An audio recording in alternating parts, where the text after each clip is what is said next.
Some friendships are built on basketball courts, forged in childhood dreams, and sealed with unbreakable promises.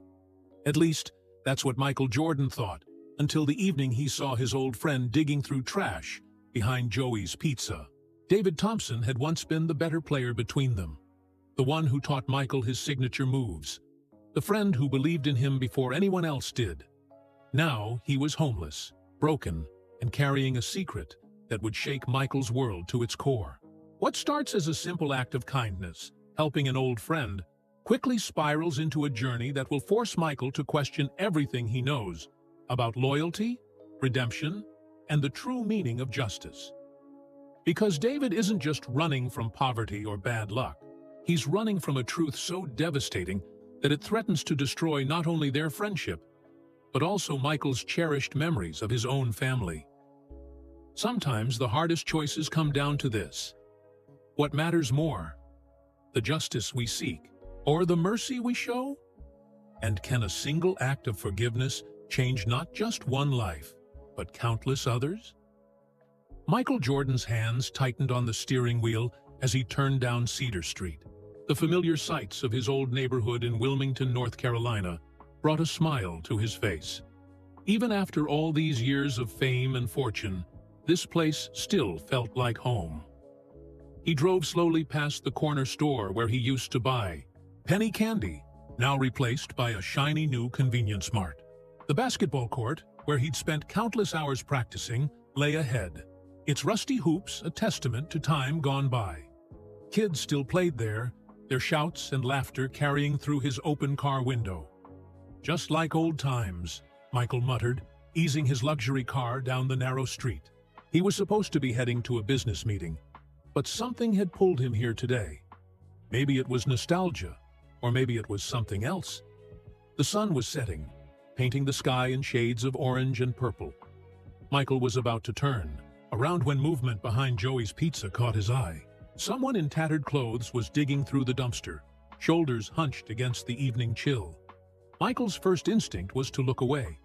He'd seen homeless people before and always tried to help when he could. But something about this person's movement seemed familiar. The way he shifted his weight from foot to foot, like a basketball player ready to drive to the hoop. "No way," Michael whispered, pulling his car to the curb. He squinted through the growing darkness. The man's face was hidden by a dirty baseball cap, but there was something about him. Michael's heart started pounding. He knew that stance, that way of moving. He'd seen it thousands of times on the playground, back when they were kids dreaming of NBA glory. David? The name escaped his lips before he could stop it. David Thompson? The man's head snapped up. Even in the dim light, Michael could see his eyes widen with recognition. For a split second, their gazes locked, and Michael felt like he was 12 years old again, passing the ball to his best friend on the playground. Then David ran. "Wait!" Michael jumped out of his car, not bothering to close the door. His expensive shoes slapped against the pavement as he chased after his childhood friend. "David, stop!" But David kept running, ducking into the narrow alley behind the restaurant. His movements were jerky and uncoordinated, nothing like the smooth athleticism Michael remembered. Trash cans clattered as David knocked them over, trying to block Michael's path. "Please," Michael called out, "I just want to talk." David emerged onto Market Street, his breathing heavy and ragged. He stumbled once, caught himself against a lamppost, and kept going. But Michael could see he was running out of steam. Memories flashed through Michael's mind as he ran. David teaching him how to fake left and drive right. The two of them sharing a chocolate milkshake at Wilson's Diner. David cheering louder than anyone else when Michael made his first basket in a real game. "You were my best friend," Michael shouted, his voice echoing off the brick buildings. "Please, just stop." David tried to sprint across the street, but his legs gave out. He collapsed onto the sidewalk, his thin body shaking with exhaustion. Michael caught up and knelt beside him, careful not to touch him or crowd him. Up close, the changes in his friend were shocking. David's face was weathered and lined, his skin stretched tight over sharp cheekbones. His clothes were layers of torn fabric, and a sour smell hung around him. But his eyes, those were the same eyes that had sparkled with mischief during their childhood adventures. "Let me help you," Michael said softly, as if talking to a frightened animal. "Please." David pushed himself to a sitting position, his back against a wall. His hands trembled as he pulled his knees to his chest. When he spoke, his voice was rough, barely above a whisper. "You shouldn't be here, Michael. You shouldn't see me like this." "What happened to you?" Michael asked, his throat tight with emotion. "We were going to take over the NBA together. Remember? That was our dream." A bitter laugh escaped David's cracked lips. "Dreams don't always come true. At least yours did." He tried to stand up, but his legs wouldn't cooperate. "At least let me buy you dinner," Michael said. "For old time's sake. Wilson's Diner is still open. Remember how we used to split those chocolate shakes?" David's eyes darted around, looking for an escape route. But exhaustion had drained the fight from him. After a long moment, he gave a tiny nod. "One meal," he mumbled. "Then you leave me alone. Promise." Michael stood and offered his hand. David stared at it for several seconds before reaching up with trembling fingers. As Michael helped him to his feet, the streetlight caught David's face, highlighting a long scar running down his right cheek. A scar that hadn't been there when they were kids. "What happened to you, D?" Michael whispered, more to himself than to his friend. David pulled his hand away and wrapped his arms around himself. "You don't want to know, MJ. Trust me on that." As they walked toward the diner, Michael noticed how David kept his distance, how his eyes constantly scanned the street, how he flinched at every passing car. The carefree boy who had taught Michael his first basketball moves was gone, replaced by this broken shell of a man. But why? What could have happened to turn his talented, confident friend into someone who dug through dumpsters and ran from kindness? The neon sign of Wilson's Diner buzzed ahead of them, casting a warm glow on the sidewalk. Michael held the door open, and David hesitated before stepping inside. The bell above the door chimed, just like it had when they were kids.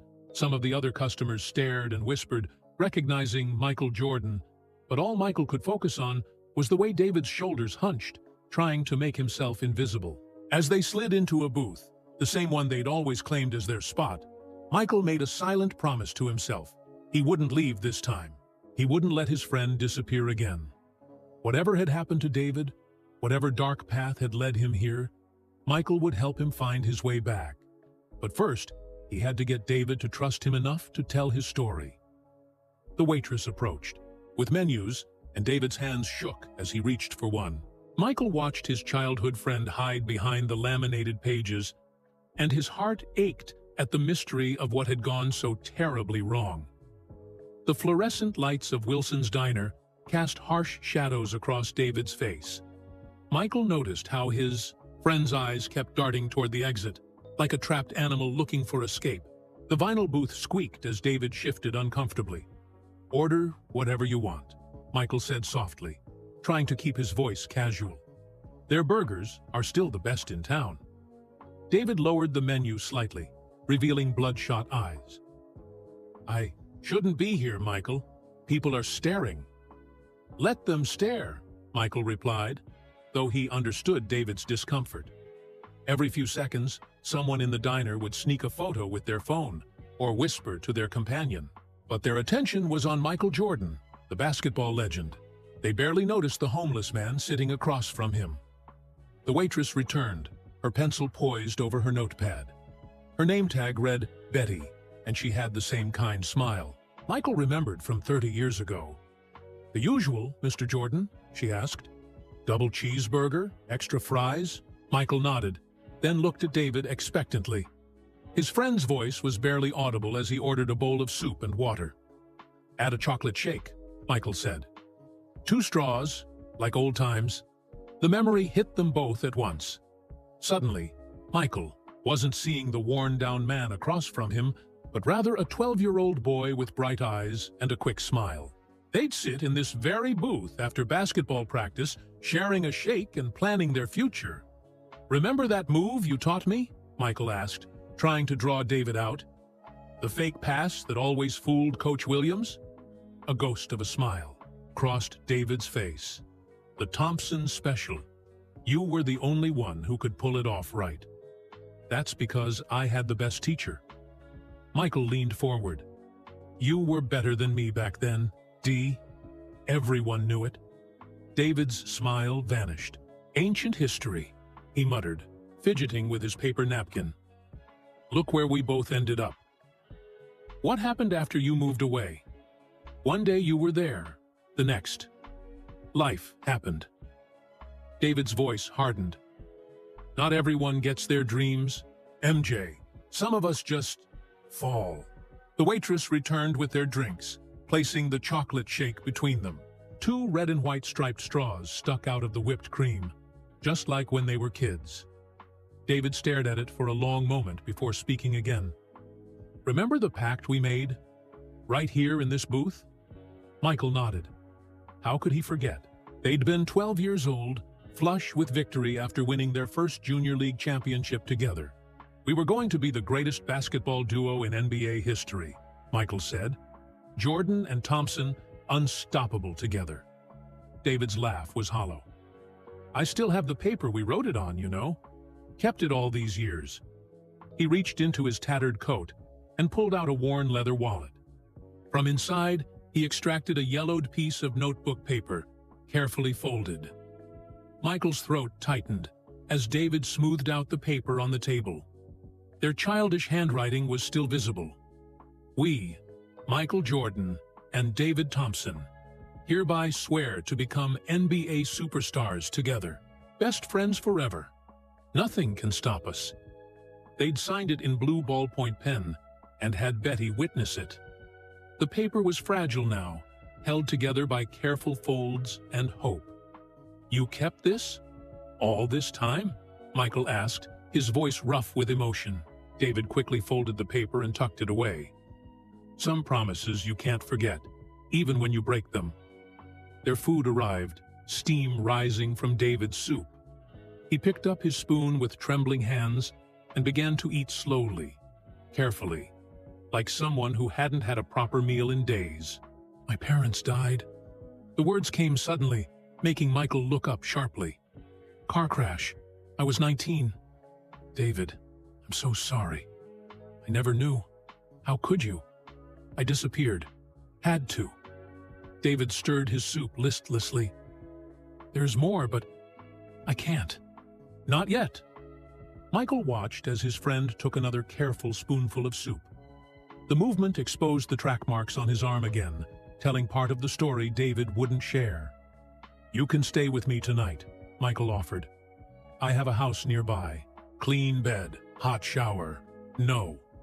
David's response was quick, almost panicked. One meal. That was the deal. At least let me get you a hotel room. It's supposed to rain tonight. David was quiet for a long time, staring into his soup as if it held answers. Finally, he spoke so softly, Michael had to lean forward to hear. One night. Just one. Then you go back to your life, and I go back to mine. Michael wanted to argue, to insist on doing more, but he recognized the stubborn set of David's jaw. It was the same expression he'd worn when teaching Michael that fake pass, trying it over and over until they got it perfect. Okay, Michael agreed. One night. They finished their meal in silence. The chocolate shake sat between them, untouched, both straws dripping condensation onto the table. Some memories, Michael realized, were better left in the past. As they stood to leave, David swayed slightly. Michael reached out to steady him, but David flinched away from his touch. I don't need help, he said sharply, then softened his tone. I've made it this far on my own. Outside, the night had grown colder. Michael's driver had arrived with his car, but David insisted on walking to the hotel. They moved slowly through the darkened streets, past the basketball court, where their dreams had once seemed so possible. You were wrong earlier, David said suddenly, stopping under a street light. About me being better than you back then. No, I wasn't. Everyone knew you had more natural talent. David shook his head. You had something I never did, Michael. Something more important than talent. He started walking again before Michael could ask what he meant. At the hotel, Michael got David a room and handed him the key card. Their fingers brushed during the exchange, and Michael felt the rough calluses that had replaced the familiar basketball calluses of their youth. Thank you, David mumbled, already turning away. For the food and this. I'll come by in the morning, Michael said. We can talk more. David didn't respond. He shuffled toward the elevator, shoulders hunched, carrying the weight of untold stories. As the doors closed behind him, Michael caught one last glimpse of his friend's face and saw something that made his heart sink. David's eyes held the look of someone planning to disappear again.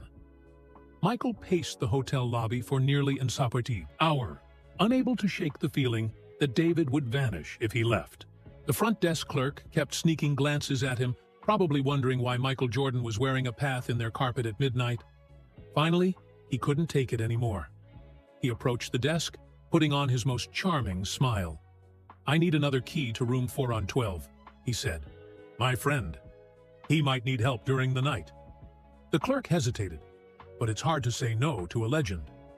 Minutes later, Michael was riding the elevator to the 4th floor, the spare key card heavy in his pocket. The hallway was silent except for the soft hum of the ice machine. Michael paused outside David's door, listening. No sound came from inside. His heart racing, he knocked softly. David, it's Michael. Nothing. He was about to use the key card when he heard movement inside. The door opened a crack, and David's eye peered out. You're still here? David's voice was rough. I told you, I'm fine. Can I come in? Just for a minute? David sighed, but opened the door wider. The room's lights were off, but moonlight streaming through the window revealed that David hadn't touched the bed. He'd been sitting in the corner chair, his few possessions still wrapped tightly around him. Michael flipped on the light. David squinted and turned away, but not before Michael caught sight of his red-rimmed eyes. You were planning to leave, weren't you? Old habits. David's laugh was bitter. Doesn't feel right being in a place like this. Michael sat on the edge of the bed, noting how David kept his distance, staying near the door like he might bolt at any second. When's the last time you slept in a real bed? David shrugged. What month is it? The casual way he said it made Michael's chest ache. He watched as David's hands fidgeted with the zipper of his worn jacket, a nervous gesture that reminded him of their childhood. David used to do the same thing before big games. Take a shower, Michael said softly. Get some rest. Nobody's going to hurt you here. David's eyes snapped up, suddenly sharp. You think that's what I'm afraid of? I don't know what you're afraid of, D. You won't tell me. Silence stretched between them. David's gaze drifted to the bathroom door, then back to the exit, like he was weighing his options. The shower does sound nice, he admitted finally. I'll wait out here, Michael said. Make sure no one bothers you. David hesitated, then grabbed one of the hotel's complimentary robes. 15 minutes. Then you should go home. The bathroom door closed, and soon the sound of running water filled the room. Michael sat quietly, listening to make sure David didn't try to climb out the bathroom window. Though they were 4 stories up, he wouldn't put it past his friend to try. His eyes fell on David's discarded jacket. A piece of paper had fallen from one of the pockets. Michael knew he shouldn't look, but concern for his friend outweighed his guilt. He picked it up carefully. It was a hospital discharge form dated 3 months ago. Most of it was medical jargon, but a few phrases jumped out. Substance abuse. Rehabilitation recommended. Patient left against medical advice. The water shut off. Michael quickly returned the paper to the jacket. David emerged wearing the white hotel robe, his wet hair plastered to his head. He looked younger somehow, more like the boy Michael remembered. But the track marks on his arms were now clearly visible, telling their own story of pain and desperation. Feel better? Michael asked. David nodded, running his fingers through his wet hair. Almost feel human again. He caught sight of his reflection in the mirror and quickly looked away. Almost. Get some sleep, Dee. We can talk more in the morning. Why are you doing this? David's question was barely a whisper. Why can't you just let me go? Michael stood, walking slowly toward his friend. Because 30 years ago, you believed in me when nobody else did. You taught me that fake pass, remember? Spent hours practicing with me. Never gave up on me. That was different. We were kids. No, Michael said firmly. It's not different. You didn't give up on me then. I'm not giving up on you now. Tears welled in David's eyes. He blinked them away quickly, but his voice was shaky when he spoke. Some things can't be fixed, Michael. Some mistakes. They follow you forever. Let me help you. You can't. David's words were final. Nobody can. Michael wanted to argue, but he recognized the wall coming down in David's eyes. Push too hard now, and his friend would run. Get some rest, he said instead. I'll bring breakfast in the morning. David gave a small nod, but didn't move toward the bed. As Michael reached the door, David spoke again. Hey, MJ? Yeah? That fake pass. You made it better than I ever did. Added your own style to it. That's why you made it to the top. You always took what life gave you and made it better. The words felt heavy with meaning Michael couldn't quite grasp. Before he could respond, David turned away, effectively ending the conversation. In the hallway, Michael leaned against the wall, listening. He heard the soft click of the room's lock, followed by silence. Part of him wanted to stay all night, to make sure David didn't disappear again. But trust had to start somewhere. He walked to the elevator, his mind racing. The hospital form, the track marks, David's cryptic words, pieces of a puzzle he couldn't quite solve. Whatever demons had driven his friend to this point, they weren't going to be exorcised in one night. As the elevator doors closed, Michael made a decision. First thing tomorrow, he would cancel all his meetings. David Thompson had once given up countless hours to help a young Michael Jordan chase his dreams. Now it was time to return the favor. But when morning came, Michael's greatest fear would prove true. The hotel room would be empty, the bed untouched, and David Thompson would once again vanish into the shadows of the city. The only trace left behind would be that worn piece of paper with their childhood pact, placed carefully on the pillow, a reminder of promises broken and dreams unfulfilled. Michael stared at the folded paper in his hands, their childhood promise now feeling like a weight in his chest. Sunlight streamed through the hotel room window, illuminating the untouched bed where David should have been sleeping.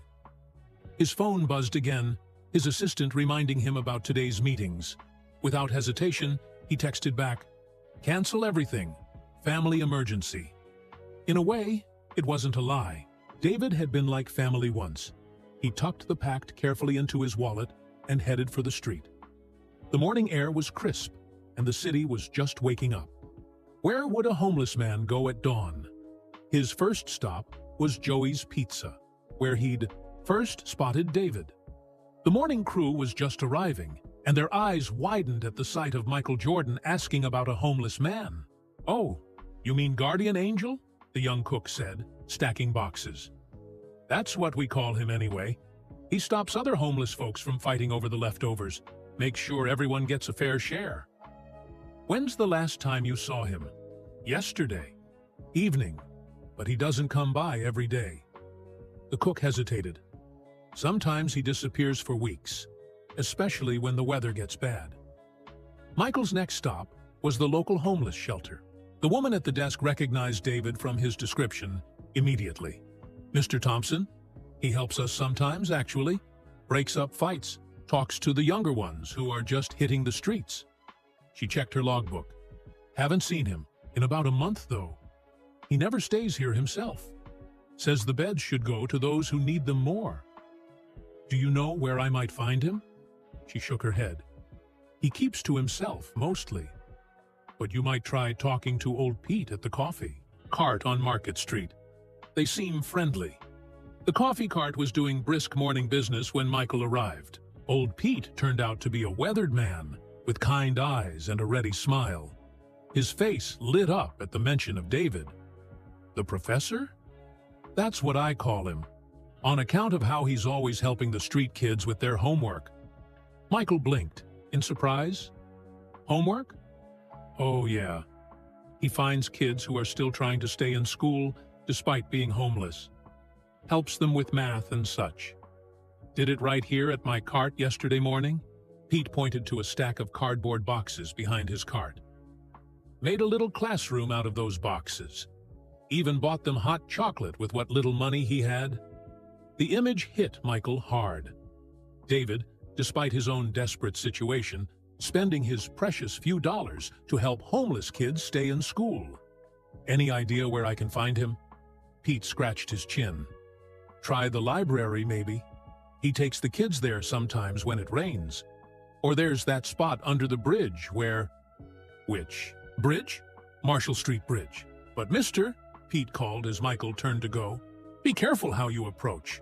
The professor's got a good heart, but he spooks easy. Seen too much bad stuff, I reckon. The walk to Marshall Street Bridge took 20 minutes. The area underneath was scattered with makeshift shelters, cardboard, tarps, and whatever materials people could find to keep the elements at bay. At first glance, it looked deserted, but then Michael spotted a familiar figure huddled in the shadows, surrounded by 3 young teenagers with backpacks and school books. David was pointing at something in a math textbook, explaining patiently as one of the kids nodded along. He looked exhausted, but his voice carried the same steady patience he'd used when teaching Michael that fake pass so many years ago. The scene made Michael's throat tight. Even at his lowest point, David was still teaching, still helping others chase their dreams. One of the kids spotted Michael and gasped. David's head snapped up, their eyes met, and for a moment, neither moved. Go on to school, David told the kids quietly. We'll finish this tomorrow. The teenagers gathered their books, shooting excited glances at Michael as they hurried past. One of them whispered, "Thanks, Professor," before disappearing up the embankment. David stood slowly, his body tense like he might run again. You shouldn't be here, Michael. Neither should you. Michael took a step closer, holding up the childhood, packed. You left this behind, kept it long enough. David's voice was rough. Time to let old dreams die. Is that what you're doing under this bridge? Letting dreams die? Michael gestured to where the kids had been sitting. Looks to me like you're helping others build their dreams instead. David looked away, just trying to give them a fighting chance. Maybe they won't make the same mistakes I did. Come with me, Dee. Whatever you're running from, whatever mistakes you made, we can face them together. You don't understand. David's hands were shaking again. You can't help me, Michael. Nobody can. Then help those kids instead. I've got a youth center across town. We could use someone with your teaching skills. Someone who understands what these kids are going through. For a moment, hope flickered in David's eyes. Then, darkness crashed back in. I can't. His voice broke. You don't know what I did. If you knew, then tell me.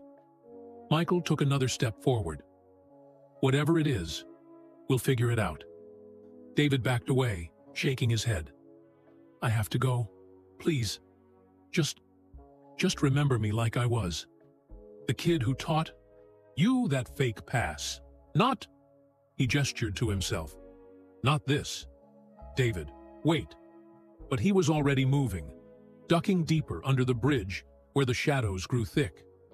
Michael started to follow, then stopped. Chasing him hadn't worked before. He needed another way. Standing alone under the bridge, Michael looked at the makeshift classroom David had created. A milk crate for a desk, flattened cardboard for seats, worn textbooks carefully protected from the damp ground. Even in his darkest moments, David was still trying to light the way for others. Michael pulled out his phone and made a call. Yeah, it's me. I need surveillance on the Marshall Street Bridge area. Full coverage, but discreet. I want to know every move he makes. every person he talks to. And get me everything you can find about David Thompson's life over the past 30 years. Everything. He looked at the childhood pact one more time before tucking it away. One way or another, he would save his friend, even if David didn't want to be saved. For 3 days, Michael watched. His security team reported David's every movement, how he divided his time between helping kids with homework, organizing the food line at Joey's Pizza, and sleeping in different spots each night to stay safe. But on the 4th morning, everything changed. "Sir," his security chief called at dawn. "He's collapsed under the bridge." Michael was there in 10 minutes, tires screeching as he parked. He found David curled up on his cardboard bed, shivering despite the warm morning. His skin burned with fever. "No hospital," David mumbled when Michael touched his forehead. "Please, can't afford it." "I've got you, D." Michael scooped up his friend, alarmed at how light he felt. "Just like you had me all those years ago." David was too weak to argue as Michael carried him to the car. His security team had already called ahead to the city's best private hospital. Within an hour, David was in a private room, doctors hovering around him. Michael paced the hallway, waiting. Finally, the doctor emerged. "He's severely malnourished and has pneumonia," she said. "But there's something else. During our examination, we found..." She hesitated. "Perhaps you should talk to him." Inside the room, David looked small against the white hospital sheets. An IV dripped fluids into his arm. His eyes opened when Michael entered, and for the first time since their reunion, he didn't try to run. "Guess I messed up your plans to save me," David said weakly. "You're still breathing, aren't you? Plan's working fine so far." Michael sat in the chair beside the bed. "Doctor says we need to talk." David closed his eyes. "They found the mass, didn't they?" Michael's heart stopped. "Mass? Cancer." David's laugh was hollow. "Found out 6 months ago at the free clinic. That's why..." He gestured vaguely at himself. "What's the point of trying to fix a broken life when it's ending anyway?" "We'll get you the best treatment." "No." David's voice was stronger now. "I don't want treatment. Don't deserve it. That's the fever talking. It's the truth talking." David turned to face Michael, his eyes clearer than they'd been in days. "You want to know what happened to me? Why I disappeared? Fine. But after I tell you, you'll understand why I have to let this thing take me." Michael leaned forward, his heart pounding. Finally, after all these years, he would learn what destroyed his friend's dreams. "Remember when my parents died?" David's voice was distant, lost in memory. "Everyone thought it was an accident. Drunk driver, they said. Hit them head on." He paused, his hands clutching the hospital blanket. "But it wasn't just some random drunk driver, Michael. It was me." The words hung in the air like smoke. Michael felt his world tilt. "I was celebrating," David continued, each word seeming to cause him physical pain. "Made the starting lineup for the college team, went to a party, thought I was okay to drive. I wasn't." Tears rolled down David's hollowed cheeks. "I woke up in the hospital. They told me the other car. My parents." His voice broke. "They died instantly. Their only son killed them." "David." Michael reached for his friend's hand. But David pulled away. The team covered it up. Small town, big basketball program. They made it look like some unnamed drunk driver. Gave me a second chance. He laughed bitterly. "But how do you live with something like that? You were young. It was an Evifwe accident. An accident I caused." David's voice rose, then fell as a coughing fit took him. When he could speak again, his voice was barely a whisper. "I tried to keep playing. Thought maybe I could honor their memory somehow. But I couldn't sleep. Couldn't focus. Started taking pills to get through games." Michael remembered the track marks he'd seen. The story was falling into place now. 1 pill became 2. 2 became 10. Before I knew it, David shrugged. Basketball was gone. Everything was gone. Seemed fair. Really? I took my parents' lives. Why should I get to keep mine? So you chose this instead? Living on the streets? Chose to help others. Try to keep other kids from making my mistakes. David's eyes drifted to the window. Those kids under the bridge, they still have a chance. Maybe if I can help them. And the cancer? Michael asked softly. Is that your way of punishing yourself too? David was quiet for a long moment. When they found it, I thought, finally, I can stop running. Stop trying to make up for something that can never be made right. Your parents wouldn't. Want this, Dee? Don't. David's voice was sharp. Don't tell me what they'd want. They're not here to want anything. Because of me. A nurse came in to check David's vitals, giving Michael a moment to process everything. When they were alone again, he spoke carefully. Remember what you told those kids yesterday? About second chances? That's different. They're innocent. So, were you? Young and stupid, maybe, but not evil. Michael pulled out the childhood pact, now worn thin from handling. The David Thompson who wrote this, who spent hours teaching me that fake pass, who believed in me when nobody else did. That person deserves a second chance too. David stared at the paper, his hands shaking. It's too late. No, it's not. The doctors here can help. We'll beat this cancer, get you clean, find you a real place to live. Michael leaned forward. Those kids need their professor, and I need my friend back. Tears flowed freely down David's face now. I don't know how to stop running, he whispered. Then let me help you remember how to stand still. Michael finally took his friend's hand, and this time, David didn't pull away.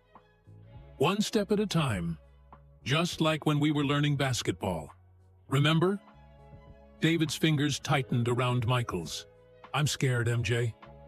I know, but you're not alone anymore. Outside the window, the sun was setting over the city. Somewhere under the bridge, David's makeshift classroom waited empty. But maybe, Michael thought, his friend had one more lesson to teach about forgiveness, redemption, and the courage to face your demons. David's eyes were growing heavy with exhaustion and medication, but before he drifted off, he spoke one last time. Hey, Michael? Yeah? Think you could teach me that fake pass again? Once I'm better? Michael smiled through his own tears. Anytime, Dee. Anytime. But as David fell asleep, Michael couldn't shake the feeling that there was still something his friend wasn't telling him, something even darker than the tragedy he'd just revealed. The real reason he'd been living under that bridge, the truth about that scar on his face, and the real story behind his cousin James's death. Michael spent the night in the hospital room, watching David sleep.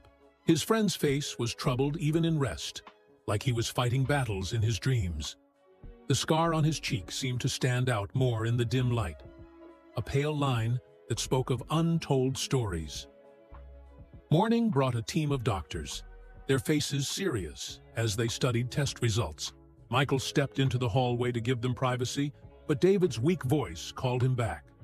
Stay, please. The head doctor cleared her throat, looking between them. Mr. Thompson, we've completed our full analysis of your condition. David's hand found Michael's, gripping it tight. Just tell me how long. That's just it. The doctor's expression softened. The mass we detected. It's not cancerous. The words hung in the air like suspended time. Michael felt David's hand go slack in his. What? David's voice was barely a whisper. You have a benign tumor, completely treatable. The free clinic's limited equipment led to a misdiagnosis. With proper surgery and care, you should make a full recovery. David started shaking, small tremors that grew into full-body shudders. Michael wrapped an arm around his friend's shoulders, as deep, racking sobs tore from his chest. "I thought," David choked out, "I thought this was my punishment. My way to pay for everything." The doctors quietly left the room, giving them privacy. Michael held his friend as years of guilt and pain poured out of him. "I don't know how to live," David finally whispered. "I was ready to die. Had it all planned out. Then we'll teach you how to live again." Michael's voice was firm. "Just like you taught me that fake pass. Step by step." The surgery. David looked at his ragged hands. "I can't afford—" "Don't." Michael cut him off. "Don't even think about that. I've got you." A nurse brought breakfast, but David just pushed the food around his plate. His eyes kept darting to the window, to freedom, like a caged animal. "Talk to me, Dee. What are you thinking?" "Thinking how easy it would be to walk out that door. Go back under the bridge. Let nature take its course anyway." "Why?" Michael pulled his chair closer. "You've got a second chance here, a real one." David's laugh was bitter. "Second chances are for people who deserve them. Like those kids you've been helping? The ones you spend your last dollars on too? Buy hot chocolate? That's different. I'm trying to save them from—" David stopped abruptly. "From what?" "From people like me." David's voice was so low Michael had to lean in to hear. "The ones who destroy lives and walk away." Michael studied his friend's face, the scar, the haunted eyes, the weight of secrets still untold. "What really happened to your face, Dee?" David's hand went to the scar automatically. "Doesn't matter. It matters to you. I can see it in your eyes every time you look in a mirror." Silence stretched between them. Outside, a siren wailed in the IUD distance. "It happened the night your cousin died," David finally said. Michael's heart stopped. "James? What are you talking about?" "James died in a car crash 15 years ago. Hit and run driver." "Yeah." David's voice cracked. "Hit and run." The implications of those words slammed into Michael like a physical blow. He stood up so fast his chair toppled backward. "No," he whispered. "No, it couldn't have been. I was using again." David's words came faster now, like a dam breaking. "Bad batch. Didn't know where I was, what I was doing. Woke up with this. Cut on my face from the windshield and found out—" His voice broke. "Found out I'd killed your cousin. Your family." Michael stumbled back until he hit the wall. Memories flooded in. James's funeral, his aunt's tears, the mysterious donation that paid for everything. "That was you? The anonymous donor?" David nodded. "Sold everything I had. Not that it could ever make up for. I wanted to turn myself in. Was going to, but what? But I saw you at the funeral. Heard you talking about James, how he'd been helping kids in the neighborhood stay off drugs. And I thought, maybe I could do that too. Not enough to make up for taking him, but—" David's voice faded to nothing. Michael's legs gave out, and he slid down the wall to sit on the floor. His mind was spinning, trying to reconcile his childhood friend with the man who killed his cousin. "All these years," he whispered, "living on the streets, helping those kids. You were trying to continue James's work? Trying to give his death some meaning." David wouldn't meet his eyes. "The kids under the bridge, they remind me of me before everything went wrong. If I can keep just one of them from making my mistakes. Why didn't you tell me when I found you? How could I?" David's laugh was hollow. "Hi, Michael. Remember me? Your old friend who taught you basketball and then killed your cousin?" He shook his head. "Better you thought I was just another junkie who lost his way." Michael stayed on the floor, his head in his hands. Through the window, he could see the bridge where David had made his homeless classroom, where he'd been trying to atone for his sins, one tutoring session at a time. "The surgery," David said quietly. I won't take your money. Not after what I did to your family. Michael looked up at his friend. This broken man, who had carried such a heavy burden for so long, who had punished himself far more than any court ever could. James, Michael said slowly, believed in redemption. That's why he worked with those kids. He believed anyone could change if they were given the chance. I don't deserve, this isn't about what you deserve. Michael stood up, his decision made. It's about what those kids under the bridge deserve. They need their professor. David's hands were shaking again. How can you even look at me? Because I see two people when I look at you. The man who killed my cousin, and the man who spent 15 years trying to make it right. Michael moved to the bed and took David's trembling hands in his. James would have forgiven you. Maybe it's time you forgave yourself. Tears streamed down David's face. I don't know how. Then let me help you learn. Step by step. Michael squeezed his hands. But first, you have to choose to live. The silence that followed seemed to last forever. Finally, David spoke, his voice barely audible. Okay. Okay what? Okay, I'll try. David looked up, meeting Michael's eyes for the first time since his confession. For James, for those kids, I'll try to live. Michael nodded, his own eyes wet. Then we'll do this together, just like old times. But as a nurse came in to prep David for pre-surgery tests, Michael's mind was already racing ahead, because he knew that somewhere in this hospital, in David's admission paperwork, was a confession to a 15-year-old hit and run. And Michael Jordan had 24 hours to decide whether to turn that paperwork over to the police or help his childhood friend continue his mission of redemption. The choice would change both their lives forever. Michael sat in his car outside. The police station, the hospital admission papers heavy in his hands. Dawn was breaking over the city, painting the sky in shades of pink and gold. He hadn't slept all night. The papers contained everything. David's confession, the details of James's death, the years of hidden guilt. One trip inside the station, and justice would finally be served. But what kind of justice? His phone buzzed, a text from the hospital. David's surgery was scheduled for noon. The doctors were optimistic about removing the benign tumor. His friend would live, unless Michael walked through those police station doors. He closed his eyes, remembering James. His cousin had been the kind one, the one who believed in second chances, who spent his weekends working with troubled kids, convincing them it wasn't too late to change. What would you do, James?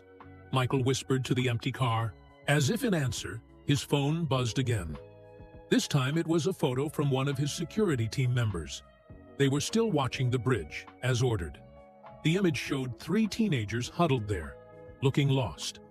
The professor's kids, the text read. They've been waiting since dawn. Don't know he's in the hospital. Michael started his car. Sometimes, he realized, justice wears different faces. 20 minutes later, he pulled up under the bridge.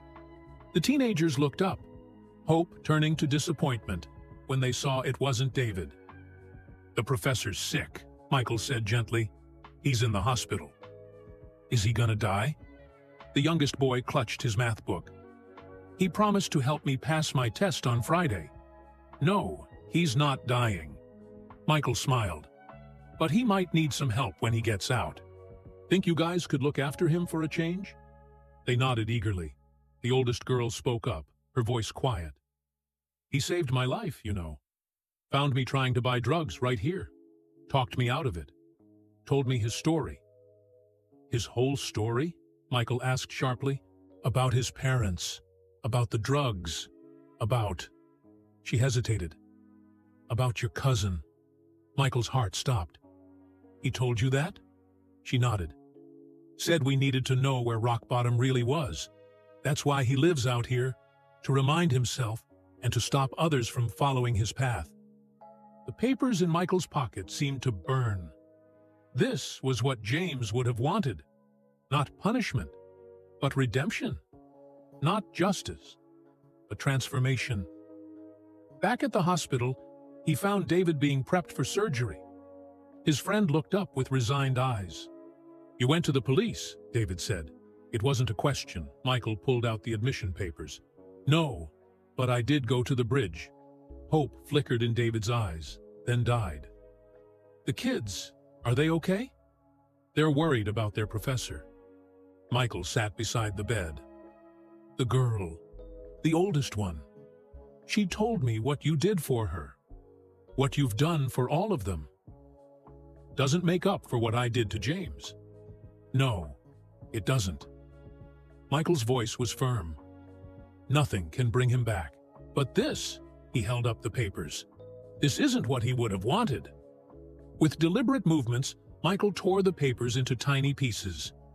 "What are you doing?" David whispered. "Choosing what kind of justice I believe in." Michael met his friend's eyes. James believed in redemption. "So do I." Tears rolled down David's cheeks. "I don't deserve—" "Stop saying that." Michael's voice cracked. "You've punished yourself enough. 15 years on the streets, helping those kids, carrying this guilt. Maybe it's time to honor James's memory by truly living again." "How?" Michael smiled. "I've been thinking about that. My youth center needs someone who understands these kids, someone who's walked in their shoes and found a way back. You'd trust me? After everything?" "I trust the man who spends his last dollars buying hot chocolate for homeless kids. The man who sleeps under a bridge so he can be there when troubled teenagers need him." Michael squeezed his friend's hand. "The man my cousin would have been proud to work alongside." David's body shook with silent sobs. When he could speak again, his voice was rough with emotion. "I see his face every night in my dreams. Always will." "Good." Michael's voice was gentle but firm. "Let it remind you to keep doing his work, to keep saving lives, one kid at a time." The nurses came to take David to surgery. As they wheeled him out, he grabbed Michael's hand one last time. "Thank you," he whispered, "for giving me a chance to make things right." "You already were," Michael replied. "I just helped you see it." Hours later, as David recovered from successful surgery, Michael made some calls. Within days, the youth center would have a new apartment ready. Simple, but clean and safe. Aid, place where troubled kids could always find their professor. A month later, David stood in front of his first official class at the center. The teenagers from the bridge sat in the front row, beaming with pride. On the wall hung 2 photos, one of James, smiling at the camera, and one of 2 young boys on a basketball court, practicing a fake pass. Michael watched from the doorway as his friend began to teach, sharing not just mathematics, but hard-earned wisdom about choices, consequences, and the long road to redemption. Sometimes, Michael realized, the greatest acts of justice aren't found in courtrooms or prison cells, but in the quiet moments of transformation, in second chances, in the power of forgiveness to change not just one life, but countless others. And somewhere, he was sure, James was smiling. Thank you for joining me on this emotional journey of friendship, redemption, and second chances. Stories like these remind us that it's never too late to make things right. I'd love to hear where you're listening from. Drop a comment below sharing your country and what touched you most about David and Michael's story. Did you see the ending coming? What would you have done in Michael's position? If this story moved you, don't forget to hit that like button and share it with someone who believes in second chances. Every like helps more people discover stories that matter. Until our next story, remember, sometimes the greatest acts of kindness come from those who seem to have the least to give. Stay blessed and keep believing in the power of forgiveness.